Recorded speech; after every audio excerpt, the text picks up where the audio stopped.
گوجری زبان میں اپڈیٹ سنیے۔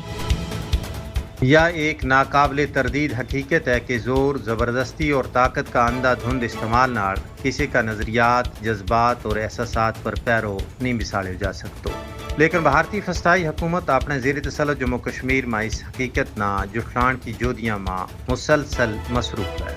اپنو حق اور انصاف منگن کی پاداش میں کالا قوانین UAPA اور PSA کے تحت ہزاروں کی تعداد میں قائدین حریت، انسانی حقوق کا محافظ، صحافی، علماء کرام اور عام کارکنان گرفتاری تو بعد کشمیر تو لے کے تہاڑ جیل تک زندان خانہ میں پابند سلاسل کیو ہوا ہے۔ بندی خانہ میں کشمیری اسیران نہ اپنا سریجیاں کے نال ملاقات پر مکمل پابندی ہے۔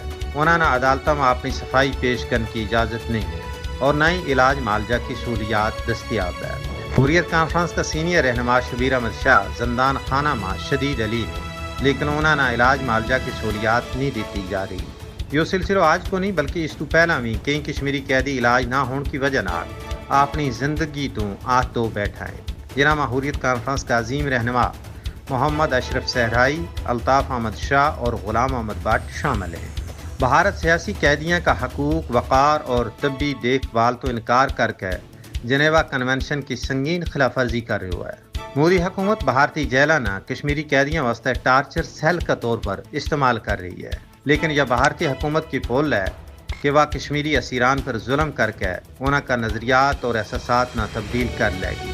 ریاست جموں کشمیر کا قیدی ہر صبح و شام اس عزم کو یادو کر رہے ہیں کہ حصول مقصد تک یہ مقدس جد و جہد جاری و ساری رہے گی۔